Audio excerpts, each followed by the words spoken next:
우리 다 같이 하박국 2장 1절에서 4절의 말씀을 봉독하시겠습니다. 내가 내 파수하는 곳에 서며 성루에 서니라. 그가 내게 무엇이라 말씀하실는지 기다리고 바라보며 나의 질문에 대하여 어떻게 대답하실는지 보리라 하였더니 야훼께서 내게 대답하여 이르시되 너는 이 묵시를 기록하여 판에 명백히 새기되 달려가면서도 읽을 수 있게 하라. 이 묵시는 정한 때가 있나니 그 종말이 속히 이르겠고 결코 거짓되지 아니하리라. 비록 더딜지라도 기다리라. 지체되지 않고 반드시 응하리라. 보라, 그의 마음은 교만하며 그 속에서 정직하지 못하나 의인은 그의 믿음으로 말미암아 살리라. 아멘. 새벽에 오신 여러분 한 분 한 분 예수님의 이름으로 환영하고 축복합니다. 우리 하나님께서 여러분을 향하여 예비하신 귀한 축복을 받으시고 누리시고 나누게 되시길 주님의 이름으로 축복합니다. 같이 한번 따라서 하겠습니다. 하나님의 뜻과 지혜로 분별하자. 하나님의 뜻과 지혜로 분별하자.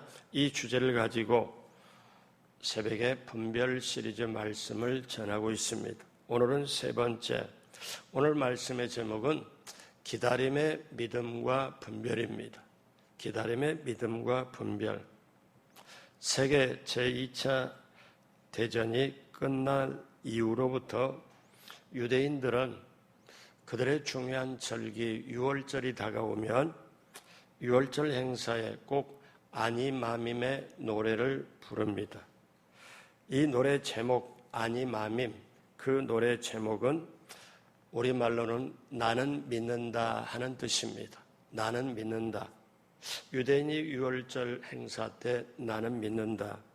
그 노래를 계속 부르는데 그것은 어디서 만들어졌냐면은 그 2차 세계대전 중에 그 악명 높은 아우슈비츠 수용소에서 만들어졌습니다.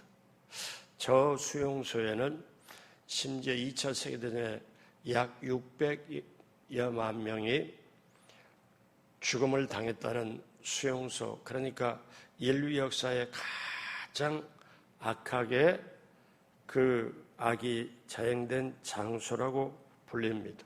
그런데 그 장소에, 수용소에서 매일마다 사람들이 갇히고 또 매일마다 가스실에 끌려가서 죽게 되는 그 현장에서 그 죽음을 놓고 죽음을 보면서 유대 사람들이 그곳에서 작곡해서 계속 유대인들이 불렀던 위로를 받았던 그 노래입니다. 아니마밈, 나는 믿는다. 그러면 내용은 어떤 거냐면 간단한 겁니다. 나는 믿는다. 나의 메시아가 나를 돕기 위하여 반드시 나를 찾아오리라는 사실을 믿는다. 이걸 반복해서 부르는 거예요. 그런데 이걸 유대인들이 자기네 나름대로 부르면서 메시아가 자기네에게 와서 건져줄 거를, 그리고 구원해 줄 거를, 그거를 기다리면서 계속 이걸 부르는데, 부르는 도중에도 자기 동료들이 이제 가스실로 끌려가고 죽는 걸 보고 너무너무 아파서 고통스러워서 이 노래 마지막 구절을 한 절을 추가를 했습니다. 그게 어떤 추가냐면 그런데 때때로 메시아는 너무 늦게 오신다. 이거를 그 뒤에 가사에 놓고 불렀어요. 그런데 거기에 갇혀있던 나중에 수용소에 살아나온 외과 의사가 있습니다. 이 의사는 마지막 추가된 부분을 절대로 안 부릅니다. 그런데 때때로 메시아는 너무 늦게 오신다. 이 말을 한 외과 의사 유대인은 절대 부르지를 않았습니다. 왜냐하면 그는 확실하게 메시아가 자기에게 온다 하는 것을 기다리면서 믿음을 가지고 있었기에 그는 아침마다 이렇게 일명 조회를 하죠. 유대인들을 전부 다 일렬로 세우면 비실비실 하는 사람, 눈동자에 초점 있는 사람 다 나오라고 하고 전부 끌어다가 가스실에 죽이고 총으로 죽이고 하는 그때 심지어 뭐냐면 사람을 그렇게 죽여서 비누까지 만드는 그때, 그러니까 인간의 악에 아주 최고조로 달할 때, 그때 이 외과 의사는 어디까지만 노래를 부르냐면, 나는 믿는다. 나의 메시아가 나를 돕기 위하여 반드시 나를 찾아오시는 사실을 믿는다. 다른 사람은 거기다가 오늘도 어제도 안 오시는 메시아를 보고, 그런데 때때로 메시아는 너무 늦게 오신다. 그런데 그 외과 의사는 전혀 그걸 부르지 않고 자기는 분명히 오는 걸 믿어요. 믿다 보니까 어떻게 하냐면 매일 아침 앞에 조회를 해서 전부 다 세우는데, 자기는 작업 도중에 그 유리 조각이 있으면 유리 조각을 자기 주머니에다가 숨겨가지고 아침에 이 유리 조각 가지고 면도를 합니다. 그러니까 피자국도 있지만 어떻게든지 살아야 되겠다. 그리고 면도를 하고 몸과 마음에 뭔가, 그러다 보니까 눈동자에 힘이 있고, 그러면 아침에 이 독일군이 딱 보면서 좀 팔팔한 사람은 그냥 놔두고 비실비실한 사람 골라서 그냥 죽이려고 하는 그때, 그리고 결국 그는 죽지 않고 수용소를 나오게 됩니다. 그리고 자기가 꿈꾸고 기도했던 오스트리아의 빈의 그 비엔나 대학에 가서 자기가 강의를 하게 돼요. 근데 그 수용소 군도를 나오면서, 그 수용소를 나오면서 그런 이런 유명한 말을 했습니다. 무슨 말을 했냐면, 그런데 사람들은 너무 서두른다. 너무 서둘러서 믿음을 포기할 때가 많다. 사람들은 너무 서두른다. 그래서 믿음을 포기하는 자가 많다. 이 사람 이름이 빅터 프랭클이라는 사람입니다. 아주 유명한 사람이에요. 이분은 세계에 있는 사람들에게 절망 가운데 있고, 그렇게 삶과 죽음에 있는 사람들에게 희망의 전도사로 불릴 정도로 자기가 죽음의 수용소에서 남아서 그런 모든 여정을 그대로 자기가 해서, 그 다음에 나중에 뭐냐면은 의미요법, 그래서 아무리 인생이 절망 가운데 있다 할지라도 메시아, 즉 극치의 소망을 가지고 기다리면서 그거를 붙잡고 나가면 길이 열린다 하는 것을 사람들에게 가르쳐주는 이해입니다. 제가 저번에 책을 2권을 읽으면서 저도 힘을 엄청 얻었어요. 사랑하는 여러분, 그렇습니다. 우리가 사는 삶에 어려울수록 믿음이 필요합니다. 오늘 성경의 본문의 배경은 이렇지요. 신흥 제국 바벨론이 아시리아 제국을 제패하고 세계를 제패하려던 그때, 이 강대한 나라들의 틈바구니 속에 유다 나라가 있습니다. 이제 유다 나라는 최후를 목전에 두고 두렵고 떨고 있었습니다. 왕이 바뀌고 정부가 새로 조직됐으나 강대국에서 밀려오는 정치적인 파동은 그들의 운명을 풍전등화같이 만들어버렸습니다. 자, 이제 민족과 국가 위기에 있었던 그때 하나님의 선지자 하박국이 등장합니다. 여러분, 하박국 이 사람 말의 뜻은, 이 사람 이름의 뜻은 잘 껴안는다, 씨름한다는 뜻이에요. 우리가 예수 믿는 사람이 잘못 들으면 호박국 이렇게도 한국식으로 말하지만, 하박국 잘 껴안는다, 씨름한다, 이 말은 뭐냐면 하나님과 씨름을 한다. 무슨 말이냐면 하나님의 뜻을 따라 분별해서 하나님께 기도한다는 뜻이에요. 그러니까 이 하박국이 활동하던 이 시대는 너무너무 국가적으로 어두웠던 때예요. 어쩌면 저는 오늘 이 시대도 그렇다고 봅니다. 그래서 하박국 선지자는 그 시대의 파수꾼으로서 시대를 분별하면서 거룩한 질문을 합니다. 왜냐하면 하나님이 선택받은 백성들이 이방이라고 자처하는 갈대아인들의 지배를 받고 핍박을 받고 놀림을 당할 때 너무너무 힘든 거예요. 여러분 한번 생각해 봐요. 하나님이 우리를 선택했다. 우리는 하나님의 선택한 민족이다. 그런데 우리 민족이 지금 죄를 짓고 있다. 그렇다 할지라도 정말 무도막심한 저 이방 사람을 통해 가지고 하나님이 택한 사람들을 징계를 한다는 게 말이 안 되잖아요. 그런데 이 하박국 선지자가 그때 민족의 문제를 안고 하나님 앞에 기도하기 시작합니다. 그리고 하나님께 질문을 합니다.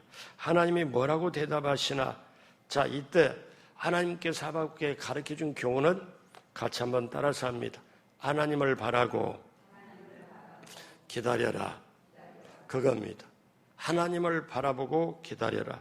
왜? 주님의 정하신 뜻이 있으므로 신자들은 그걸 믿고 기다리라는 것입니다. 왜? 하나님의 뜻이 더디 이루어진다고 사람들이 생각하지만 하나님이 정한 때 그대로 이루어진다. 이걸 말씀하기 때문에, 그래서 하나님의 정한 때가 있으므로 그때를 참고 인내하면서 분별하면서 기도하면서 기다리라는 것, 이게 하박국이 들은 하나님의 음성입니다. 자, 그러면 우리가 어떻게 기다리면서 분별하면서 어떤 믿음과 자세로 우리가 어떻게 분별하며 나가야 됩니까? 첫 번째, 기다리는 사람은 성루에서 깨어 있어야 합니다. 성루라는 것은 성벽이 있으면 가장 높은데 보초가 지키는데, 여러분 우리 김포 한강 해변에 쭉 이렇게 보면은 낮은데 움푹 패인 데가 아니라 그 중에서도 약간 높은 데다가 보초 초소를 딱 지어가지고 그 초소에서 병사가 전부 바라볼 수 있도록 하고 비나 눈을 피하면서 경계기 물을 쓰도록 하는 게 초소가 군데군데 계속 있잖아요. 그런데 예루살렘 성, 이 성의 위에 그 성벽의 높은 곳에 성루를 만들어놔요. 초소처럼. 그러니까 거기서, 그래서 이 성루를 우리 한국에 번역을 할 때 파수대라고 번역을 합니다. 망루라고 번역을 해요. 옛날 성경은 망루라고 했고 이제는 성루라고 번역을 하죠. 여기에서 성벽에서 높은 곳에 파수대가 있는데, 초소가 있는데 거기에서 깨어 있어야 된다. 기다리는 사람은. 자, 이거를 다른 말로 파수꾼이라고 합니다. 파수대에서 지킴으로 파수대라고. 자, 하박국 2장 1절을 봅니다. 내가 파수하는 곳에 서며 성루에 서리라. 그가 내게 무엇이라고 말씀하실는지 기다리고 바라보며 나의 질문에 대하여 어떻게 대답하실는지 보리라 하였더니, 하박국이, 자, 하나님, 이 나라 이 민족이 너무너무 죄를 졌습니다. 너무너무 죄를 지어서 어떻게 할 수 없습니다. 그런데 하나님, 정말 이 나라 이 민족을 혼 좀 내주세요. 이 나라 이 민족이 도저히 안 되겠습니다. 혼 좀 내주세요. 그리고 그렇게 기도하고 이제 뭘 하냐면 여기 말씀대로 기다리고 바라보며 보리라. 기다리고 바라보며 보리라. 하나님이 어떻게 하실는지 보리라. 그런데 하박국이 전혀 생각 못하는 것으로 하나님이, 그래, 나는 저 이방 바벨론 사람을 통해서 이스라엘 백성을 나는 징계할 거다. 그렇게 하나님의 말씀이 들려오니까 하박국이 엄청 당황합니다. 아니, 그래도 하나님 그렇죠. 왜? 우리는 이 민족은 택한 사람이고 그렇다고 죄를 지었다고 혼 좀 내달라고 했는데, 아니 바벨론 군대, 저 믿지 않는 저 불황무식한 아주 무지막지한 저 바벨론 군대를 통해서 우리나라 백성을 징계한다는 게 이거는 좀 아니지 않습니까? 이거는 좀 너무 심하게 나가지 않습니까? 즉 이스라엘이 아무리 악하다 해도 하나님이 알지 못하는 바벨론을 통해서 그래도 이스라엘 백성이 하나님 알지 못하는 백성보다 낫지 않습니까? 근데 하나님 알지 못하는 이방 사람을 바벨론을 통해서 이스라엘 백성을 그렇게 치신다는 겁니까? 다시 하박국이 그렇게 얘기를 하고 기다립니다. 기다리며 어디서 이제 분명히 하나님이 말씀하셨으니까 하나님의 말씀은 헛되이 되는 게라고 그대로 이루니까, 아, 바벨론이 쳐들어오겠구나. 바벨론이 반드시 이스라엘을 치겠구나. 그래서 성루에, 성의 가장 높은 곳에서 면밀하게 봅니다. 높은 곳에서 보면 저 끝에서, 땅 끝에서 흙먼지를 일으키면서 바벨론 군대가 오는 것을 지금 보고 그거를 지금 그대로 지금 경계를 하는 거죠. 여러분, 깨어있는 자는, 기도하는 자는, 쉽게 말하면 중보기도 하는 자는 어디에 있어야 되냐? 성루에 있어야 돼요. 파수대 위에 있어야 돼요. 여러분, 제가 이제 말씀드립니다마는 제가 우리 교회 담임으로 와서 제가 여러 가지 볼 때 가장 먼저 만들어서 한 게 있습니다. 중보기도 팀입니다. 주일날 1부, 2부 중보기도. 왜냐하면 여기에 모든 것이 좌우가 되기 때문에 그렇습니다. 에스겔서에 보면은 여러분이 들어본 바 그 말씀일 거예요. 하나님이 이스라엘을 완전히 심판하려고 하는데, 그리고 그 죄가 심판을 불러일으키는데, 하나님은 공의의 하나님이라 심판을 죄에 대해서 할 수밖에 없어요. 그런데 하나님이 심판하고자 하는 게 하나님 마음이 아니에요. 부모가 자식 낳아서 자식이 아장아장 걸어다니고 유치원이나 초등학교 1, 2학년 다닐 때, 근데 얘가 거짓말을 부모한테 쳤어요. 그랬을 때 부모가 아이를 혼내는 게 목적이 아니에요. 혼내고 싶지 않아요. 때리고 싶지 않아요. 그런데 거짓말을 그대로 놔두면 안 되겠기에 거짓말을 부모가 눈물을 흘리면서라도 아이에게 회초리 들어서 거짓말을 하면 안 된다. 도둑질을 하면 안 된다. 이걸 가르쳐야 되잖아요. 하나님이 이스라엘 백성에 그렇게 죄가 많을 때 하나님이 무슨 말이냐면 하나님을 말려줄 사람. 그래서 하나님이 이렇게 말씀해요.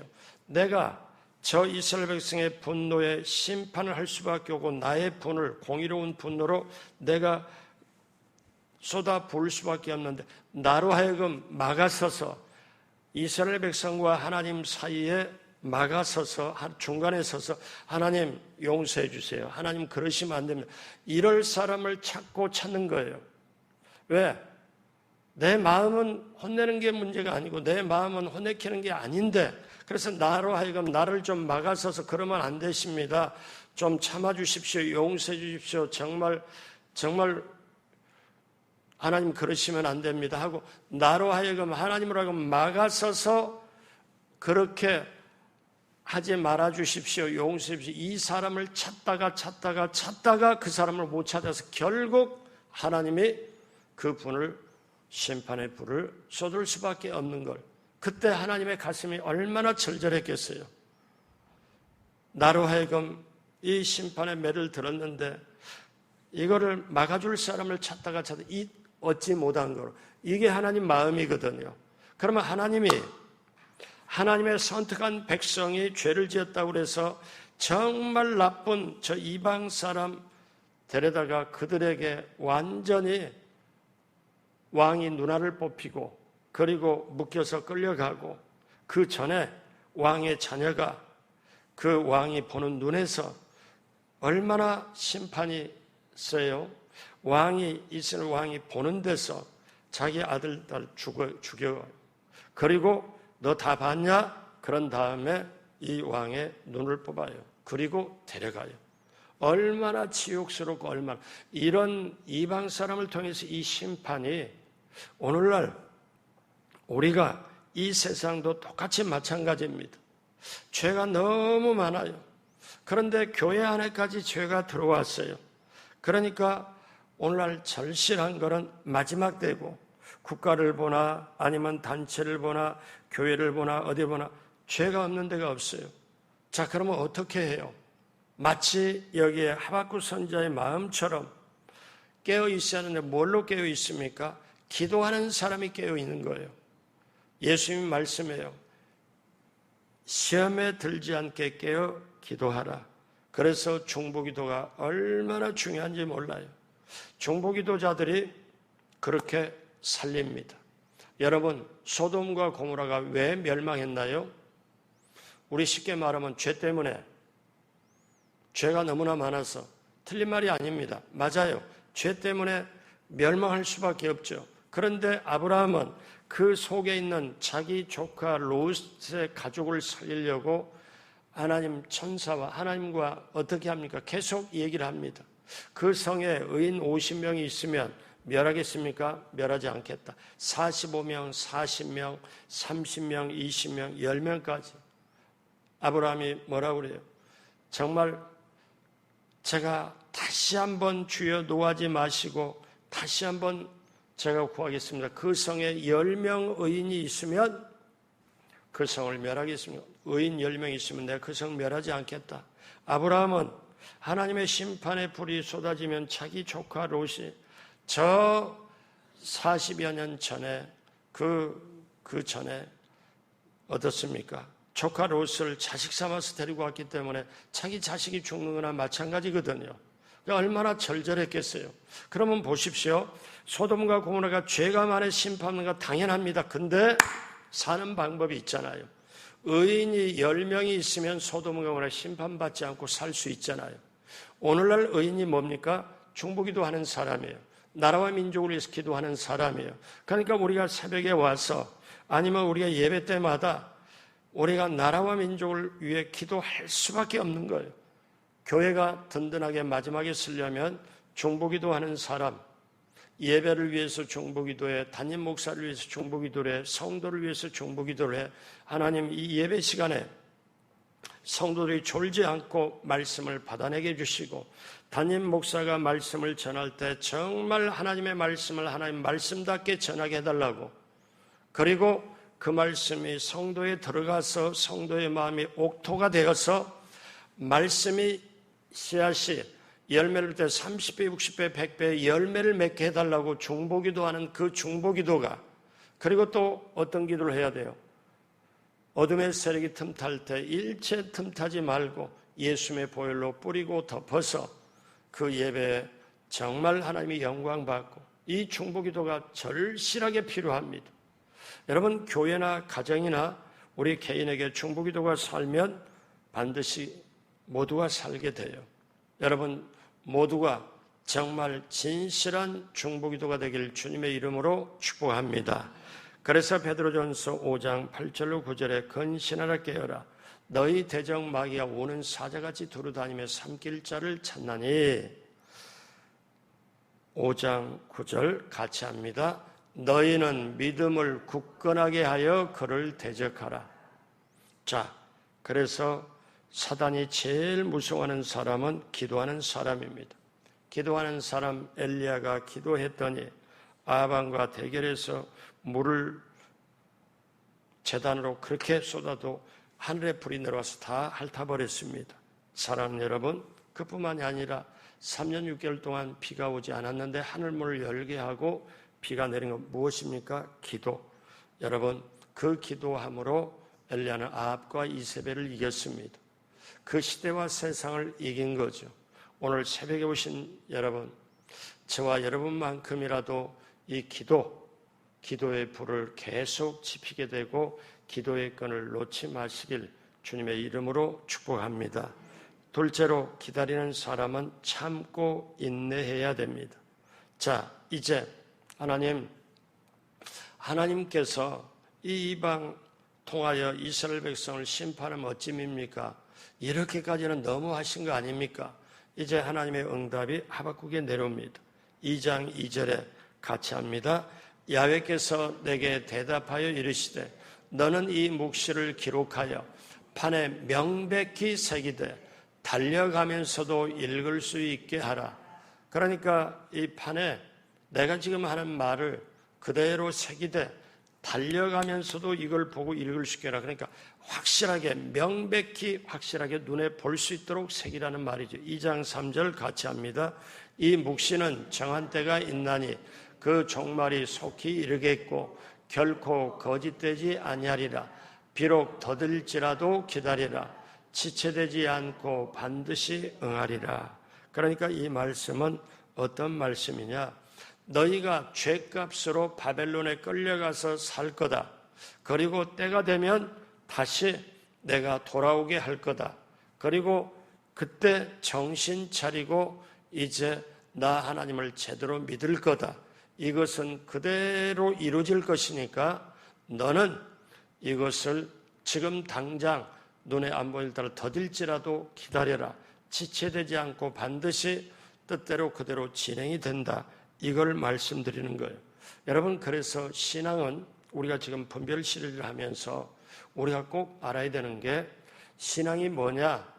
하나님의 뜻에 내 뜻을 맞춰서 따라가는 거예요. 이게 신앙이에요. 같이 해요. 하나님의 뜻에 내 뜻을 맞추는 것이 신앙이다. 아멘. 근데 반대로요, 내 뜻에 하나님의 뜻을 땡겨다가 내 뜻대로 하나님 해달라고 그렇게 하면 그거는 미신입니다. 그거는 미신이에요. 그러니까 우리가 신앙은 뭐예요? 내 뜻을 하나님의 뜻에 맞추기 위하여 하나님의 뜻에 내가 모든 것을 맞추고 기다리면서 가기 위해서는 신앙생활에서 우리가 어떤 겁니까? 자, 같이 따라서 합니다. 기대하고 기도하고 기다리는 것이다. 아멘. 그렇게 하시길 주님의 이름으로 축복합니다. 그래서 우리가 실패하는 것은 우리가 기도하는데 기대하고 기다리질 않아요. 여러분, 기도를 했으면 반드시 기대가 있고 기다림이 있어야 되는데, 여러분, 하나님을 바라보면서 기다리고 기대하면서 하나님이 주실 것을 기대하면서 기다리는 것, 이게 신앙인 줄로 믿습니다. 세 번째, 기다리는 사람은 적당한 때에 기도 응답이 있다는 것을 알고 믿어야 됩니다. 내가 정한 때가 아니고 하나님이 정한 적당한 때, 하나님이 정한 때에 기도 응답이 있다는 것을 같이 따라하세요. 알고 믿어야 합니다. 아멘. 그러니까 다시 우리가 보면 하박국서 2장 2절에 이 묵시를 기록하여 판에 명백히 새기되 달려가면서도 읽을 수 있게 하라. 그러니까 왜 이렇게 할까요? 하나님이 말씀한 말씀은 그대로 이루어지니까.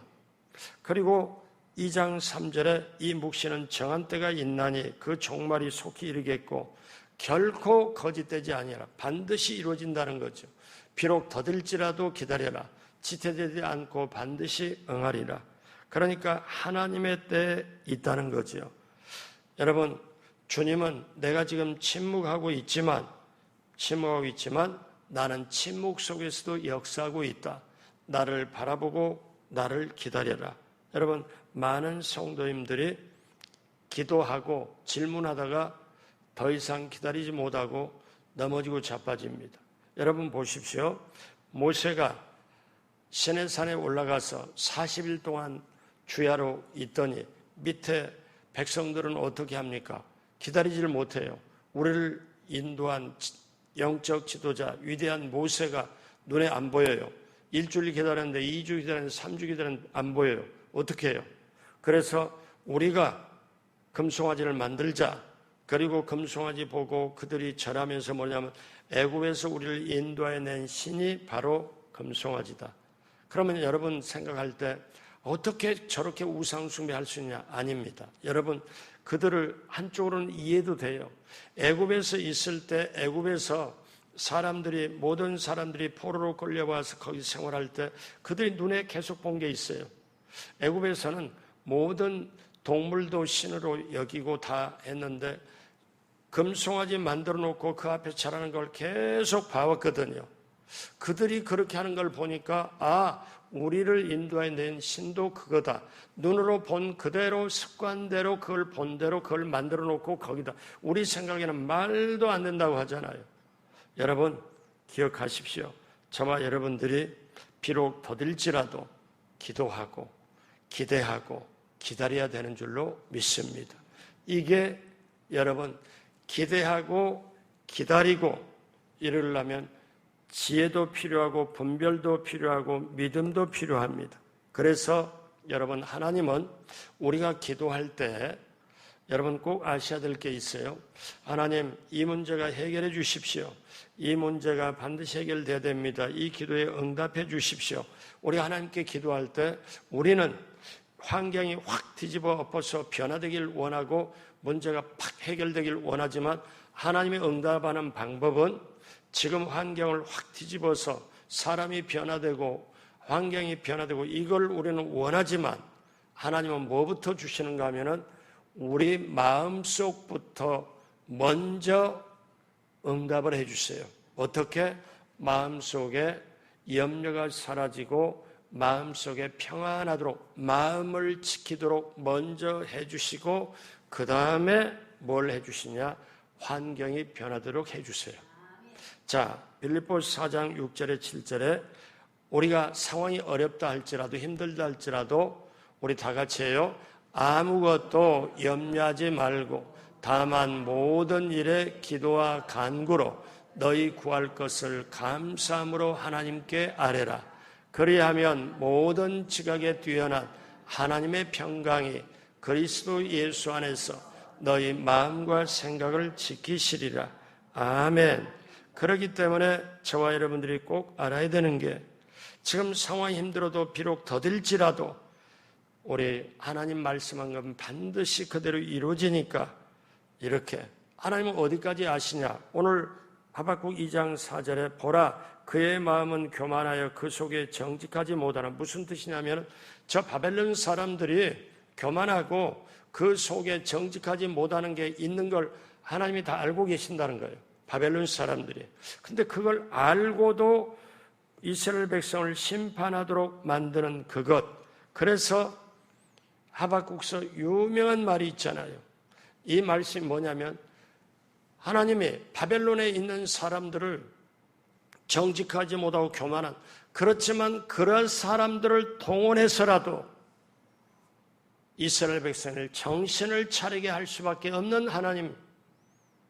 여러분, 우리가 교만하면, 우리가 하나님 곁길로 나가고 하나님 뜻 밖으로 가면 하나님은 깨닫게 해주려고 때때로 환경과 어떤 환난과 문제와 고난도 쓰십니다. 하나님은 바벨론의 그런 걸 다 아시지만 그러나 우리는 하나님을 믿고 따르는 의인은, 그래서 유명한 말을 하박국이 해요. 같이 해요. 의인은 그의 믿음으로 말미암아 살리라. 여러분 기억하십시오. 유명한 말이 있습니다. 우리가 예수 믿고 구원받은 것은 우리의 삶의 끝이 아니고 하나님의 뜻을 우리가 향하여 새 출발한 출발이라는 거예요. 구원받은 거는 내가 구원받고 내 인생이 끝이고 천국 가면 되는구나. 천만에. 구원받았다는 거는 삶의 끝이 아니라 하나님의 뜻을 구하고 나가는 내 삶의 출발이라는 거예요. 여러분 이걸 아는 사람이 얼마나 될까요? 그래서 이제 하박국 선지자는 뭘 하냐면은 상황은 안 좋은데 하나님이 지금 힘들지만 어찌만 정신 차리게 해가지고 끝까지 책임져 주시겠다는 그게 자기에게 딱 확신이 오니까 이제 하박국은 뭐라고 선전하고 뭐라고 선포합니까? 하박국 2장 14절 이는 물이 바다를 덮음과 같이 야훼의 영광을 인정하는 것이 세상에 가득합니다. 하박국은 다시 이거를 알고 하나님을 높이기 시작하고 하나님의 영광이 물이 가득함과 같이, 물이 바다에 얼마나 많습니까? 그보다도 더 하나님의 영광을 인정을 해야 되겠구나. 하박국은 고백하면서 2장 20절에 오직 야훼는 그 성전에 계시니 온 땅은 그 앞에서 잠잠할지어다. 아주 유명한 확실한 말씀을 계속합니다. 그리고 어떠냐? 자, 오늘 이제 마지막으로 가면서 여러분이 이제 이해할 게 있어요. 이제 알 겁니다. 하박국이 이렇게 그 전쟁이 곧 터지고 바벨론의 침략이 돼서 이제 이스라엘 백성이 멸망하겠구나 하고 그런 위급한 순간에서도 하박국이 어떻게 얘기를 합니까? 그래, 우리가 환경은 호전되지 않았지만 이 환경을 그대로 인정하면서 어떻게 고백합니까? 유명한 고백합니다. 이 고백을 추수감사절에도 쓰기도 하고 평상시 쓰기도 하는데 우리 하박국서 3장 17절로 19절 우리의 말씀을 우리 마지막으로 다 같이 하도록 합니다. 비록 무화과 나무가 무성하지 못하며 포도나무에 열매가 없으며 감람나무에 소출이 없으며 밭에 먹을 것이 없으며 우리의 양이 없으며 외양간에 소가 없을지라도 나는 야훼로 말미암아 즐거워하며 나의 구원이 하나님으로 말미암아 기뻐하리로다. 주 야훼는 나의 힘이시라. 나의 발을 사슴과 같게 하사 나를 나의 높은 곳으로 다니게 하시리로다. 이 노래는 지휘하는 사람을 위하여 내 수금에 맞춘 것이니라. 그러니까 어떻습니까? 환경을 변화를 위해서 꿈꾸고 어려운 시절이 있지만, 그렇게 정말 힘들고 어렵지만 바벨론에 의해서, 세상에 의해서 침범을 당하고 심판이 분명히 목전에 다가왔을지라도 정말 가장 귀한 것은 주님 자신, 하나님의 응답이다. 그래서 여러분 17절에 한번 보세요. 제가 빨간 글씨를 했지만 여기 보세요. 무성하지 못하고 열매가 없고 소출이 없고 먹을 것이 없고 양이 없고 소가 없을지라도, 환경은 이럴지라도 나는 18절에 하나님으로 말미암아 즐거워하고 나의 구원이 하나님으로 말미암아 기뻐하리로다. 하나님이 계시면, 내 안에 하나님 모시면 모든 환경이 없을지라도, 부족할지라도, 뭐가 없을지라도, 이건 환경을 말하잖아요. 17절은 환경을 말해요. 눈에 보이는 환경을. 그러나 18절에 어떻게 돼요? 하나님이 나의 구원자이고 나는 하나님으로 기뻐하고 하나님으로 인해서 나는 하기 때문에, 그 다음에 19절에 뭐라고 그러냐면은 하나님은 나의 힘이시고 내가 높은 곳으로 사슴처럼 다니게 하사, 결국 어때요? 하나님은 나를 함께 하시고 인도하시고 책임져 주시고 도와주신 하나님. 결국 환경은 어렵지만 이것을 고백하고 하나님을 다시 높이는 이 하박국 선지자의 이 놀라운 믿음, 사랑하는 여러분, 오늘 말씀 마무리합니다. 여러분, 식물들은 햇빛을 받아 자라야 되고 그래야 열매를 맺을 수 있기 때문에, 그래서 태양을 향하여 식물은 다 쳐다보고 태양빛의 에너지를 받고 자랍니다. 저와 여러분 예수 믿는 사람들은 하나님의 얼굴빛을 향해서 그 은혜를 받아야 우리는 온전하게 세상을 이기고 살아가게 될 줄로 믿습니다. 우리 마음속에 악을 치료하는 방법은 내 안에 그리스도가 오셔서 활동하는 거예요. 성령님이 오셔서 내 안에서 활동하는 거예요.